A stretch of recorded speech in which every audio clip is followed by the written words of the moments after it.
What's going on, guys? If you want to learn how to do all of the scientific math things that come with speccing an aftermarket fuel system, then this is what you're going to want to watch.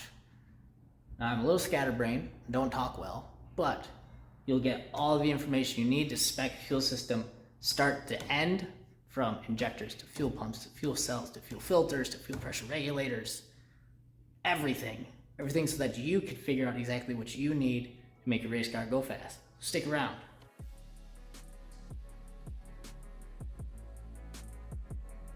Welcome back, everybody. So, let's say we are building a race car. We want it to go real fast. We know we need to put fuel into it, but we don't necessarily know what size injectors we need, what fuel pressure we need. How do we figure out what fuel pumps, plural, singular, can we get by with one, do we need two?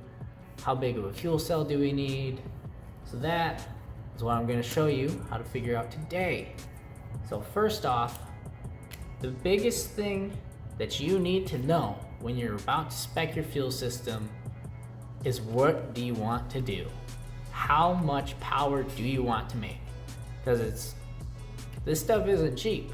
So if you're gonna do it 3 times over and learn along the way, more power to you. But let's say we just do it once, we buy good parts once, and we never have to worry about the fuel system again because it's got enough capacity for us to make the power goals we want. So first thing we're gonna do is we're gonna set out our goals. What do we want out of our engine? So just for conversation's sake, we'll say we have an LS engine. So that is an 8-cylinder engine. Now this, you need to know the cylinder count because this defines how many injectors you have.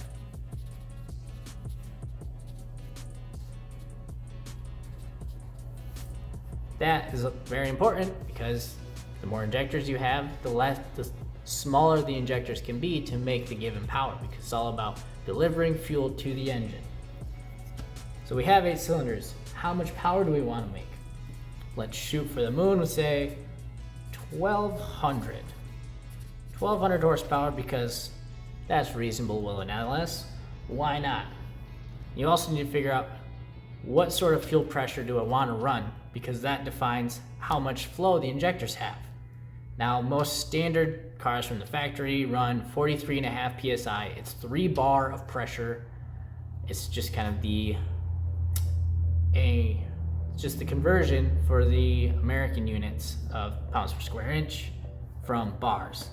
So we'll say 3 bar or 43.5 psi. Now you can run 4 bar, which is 58 psi. Usually you're gonna run 3 or 4 bars. And then this is what you set your fuel pressure regulator to. You set it once, forget it, don't have to worry about it again. But with this information, we can figure out how much fuel we're actually going to need to make the power. Now, something else that has to do with volumetric efficiency is it naturally aspirated, is it turbocharged, or is it supercharged? So we'll say this is turboed. Turbo LS, making 1200 horsepower. Pretty reasonable nowadays. So what you do is you go to, there's numerous websites on the internet, but they call them flow calculators. My apologies. So this flow calculator takes these inputs, 8 cylinders, so there's 8 injectors, how much power you want to make, what pressure it is, and this kind of miscellaneous modifier. Just has to do with volumetric efficiency and how efficiently it gets burned. So I went through and did this. I used one from Fuel Injector Clinic. Very good, they make their own injectors. But this spit out a number that said we needed 1,365 cc's per minute of flow per injector to make 1200 horsepower at that given pressure. Now, you can't buy injectors that are 1365. If you go under this value, you're gonna run out of room. You'll make 1050, maybe 1,000. But you'll be disappointed because you won't hit your goals. So you always overspec everything. So a common size above 1365 is 1500s. Now, these are very standard. All sorts of companies make them, but this is what you want to spec out for all of this. Now, with that given information, this is where things get a little bit mathematical, because now you have to figure out, okay, this is the injector I need to make that power. How do I get that much fuel to 8 cylinders and 8 injectors through the entire system? So this is time to get scientific. So you take your 1500 cc per minute injectors, multiply that by 8 cylinders, and that gives you 12,000 cc's per minute of flow potential. Now I say flow potential because there's no way that you're actually going to flow that all the time. So whether you're just idling, you're going to use maybe a few hundred cc's per minute. But when you get your turbo spooled, you're pushing 30 pounds, just giving her the goose, then you might actually hit this. So this is a very important number because this basically says this is your maximum flow out of your injectors. So if you hit that max flow, how much does your fuel pump need to actually supply? Now this is where the industry doesn't do you any favors at all, because fuel pumps usually have the ratings of volume per minute, or volume per hour, apologies. Injectors are usually cc's per minute or pounds per hour. So a cc per minute and a pound per hour. These are your standard injector flow rates. And then if you wanted to use this, I prefer to use cc's per minute because it makes more sense to me. Metric stuff always does, but the conversion rate for this, 1 pound per hour is equal to 10.5 cc's per minute. So if you have injectors that are in pounds per hour and you want to convert them to cc's per minute, you take that pound per hour value, multiply it by 10.5, and that will give you its cc per minute flow rate. And then you can do this whole calculation of flow rate times how many cylinders, which correlates to the injector count, to find your cc per minute flow potential. So now that you have this holy grail of a number, you get to your fuel pumps, which are always given in gallons per hour or liters per hour.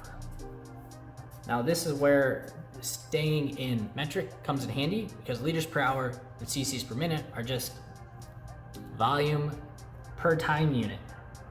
And 1 cc per minute is equal to your 0.06 liters per hour. And that was the one that I started right over here. But given this, we know 12,000 cc's per minute. We can take that 12,000 times it by 0.06 liters per hour. So it's 12,000 cc's per minute times 0.06 liters per hour. That is equal to 720 liters per hour. Now this is what your fuel pump needs to supply at any given moment. Now, you will be hard pressed to find a fuel pump that actually flows that much. So this is where you'd have to get into the range of 2 fuel pumps. Like I have a 525 liter per hour pump. If I was gonna have this set up, I would run a 525, most likely as my secondary pump, and then run a 255 liter per hour as my main pump. And you usually want to run the smaller one because there's less kind of circulation that happens when you're using more of the fuel, and it puts less strain on the fuel pump itself.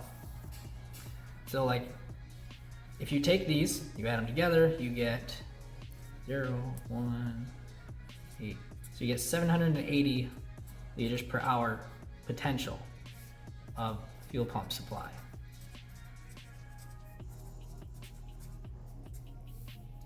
So that is how you kind of take your main goals of, this is my engine, this is how many cylinders, this is how many injectors I have, how much power do I want to make, what's the pressure that we're going to run, is it NA, turbo, or supercharged. Figure out your calculator that uses like brake specific energy, which is a very complicated equation that uses the energy potential of a fuel source to then calculate how much horsepower it can generate through combustion, to figure out your required flow rate of per injector, figure out what your injectors can do, take that, figure out how much flow the injectors could have to figure out what size fuel pump you need, do your conversions, whether it's gallons per hour, liters per hour, and then figure out how many, whether it's 1, 2, maybe 3 fuel pumps you need and what size they need it to be. Now, there's more to a fuel system than just your fuel pump and your injectors, but those are the two big question marks of what do I size it? Because there's a laundry list of different sizes of fuel pumps, whether it's in tank, out of tank, and injectors, whether it's Bosch injectors or factory injectors. They can range anywhere from 250 cc's per minute all the way up to 2,000 cc's per minute, or sometimes even more, just basically just dumping a hose in your engine. But that's where everything kind of gets gray. No one really explains, well, like, this correlates to this and that correlates to that, and this is just how you do the math. The math is not complicated. It's just knowing the conversions and figuring out what everything means. Things cannot be left out though, because your fuel cell is very important because it holds the fuel. Now this is entirely dependent on what kind of racing you're doing. If you're doing drag racing, your fuel cell can be really, really small. Extra fuel is extra weight. You don't necessarily need it. You could have a 1 gallon fuel cell and have plenty of fuel. You could probably do 3 to 4 passes on that 1 gallon fuel cell. If you're doing road racing, you're gonna need a much bigger one, probably 15 to 20 gallons, because you're out there for extended stints, you're using more fuel. Your car's burning more fuel because it's way faster than it should be, so you need more fuel to burn just because it's burning it more effectively. So that's kind of how you size a fuel pump. It's specifically application specific, whether it's drag racing, road racing, just general car use. It's all out the window at that point, and there's no real way to do a calculation to figure that out besides estimating miles per gallon and stuff like that, but there's too many variables. Now your fuel filters, these guys, they need to be able to flow as much as your fuel pump can pump.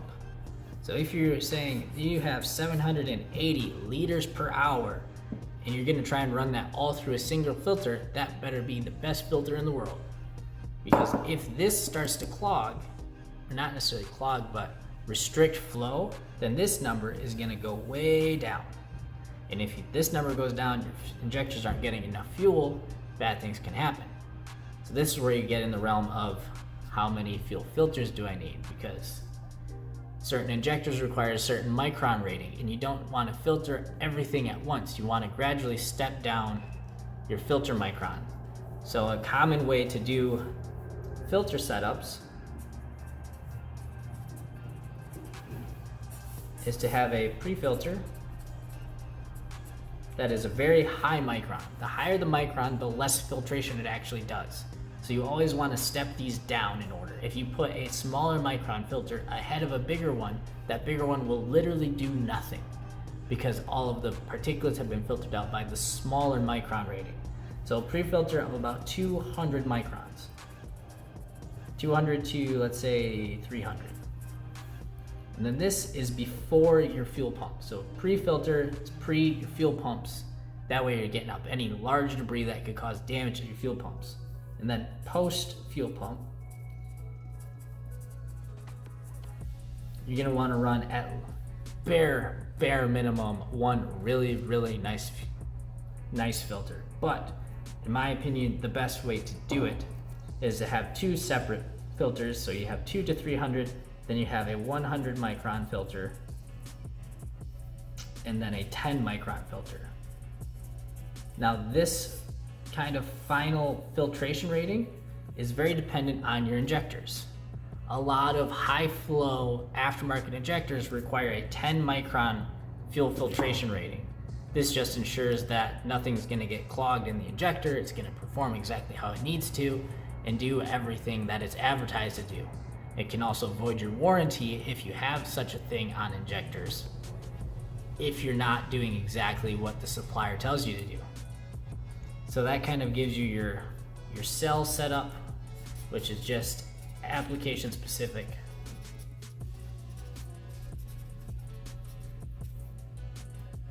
From your cell to your pump, which is completely dependent on your injector flow rates and how many cylinders you have. But you need to filter all of that fuel and do it very effectively as to not restrict the flow, starve your injectors, starve your engine. The last thing that's probably overlooked by many people is the fuel rail. I'm running out of room. And we'll just kind of box this off. Is your fuel rail and your fuel pressure regulator. I'm gonna kind of lump these together because they kind of work on the same sort of scenario. If you're pumping this much fuel, it has to get to your injectors effectively. Now, fuel rail sizing is also very dependent on the size of your fuel line itself. So a -8 fuel line will get you about 600 to 700 horsepower on E85. Past that, you're gonna wanna jump it up to -10. Just for sanity's sake, I mean, -10 is about 5/8 interior diameter. So that should flow enough if your pump can even supply that much. But this is probably what you're gonna wanna run if you're running upwards of 800 plus. Past that, I mean, you just gotta take a fire hose to it. But your fuel rail has to flow enough fuel to actually feed the injectors, and the fuel pressure regulator, similar to the fuel filters, has to just be able to passively flow this much fuel. If it can't, then the fuel pressure regulator could become a bottleneck. Now, this is less of an issue with the fuel pressure regulator because it is normally post injectors. So if anything, if your fuel pressure regulator gets backed up, your fuel pressure will go up and your fuel flow will also go up because this pressure here will go up. As pressure increases, injector flow effectively increases because the pressure pushing the fuel through the injector increases. I think as a whole, that sort of synopsis is how you go about speccing a fuel system. The biggest thing that you have to know whenever you start speccing something for your car, whether it's your race car, your daily driver car, whatever, is what are you trying to do? Because if you don't figure this out from the get-go, you can't go anywhere. If you just arbitrarily say, I just want to make more, well, define more. You want 500, 600, 700, because then you can start to calculate finite numbers. Without finite numbers, you can't spec anything. So figure out what this is. That is a very important number for just figuring out what is necessary. Hopefully you guys learned something. Hopefully you guys enjoy the style of video where it's more informational, me explaining different things, because I figured a lot of people that I talk to don't necessarily know how to do this sort of math and calculations. So odds are there's more people like that. So make this video, educate people, hopefully you learned something. And if you did, you enjoyed it, feel free to subscribe, follow the channel, and try to do more updates, try to do more things a little more frequently. Had some life stuff happen, but we're back on track. The car is right over here, and we are just sourcing parts and getting a stockpile of stuff to go on it. So, thank you. Like, subscribe, do all the random YouTube things, but in the meantime, just do the math, figure it out, and keep it moving.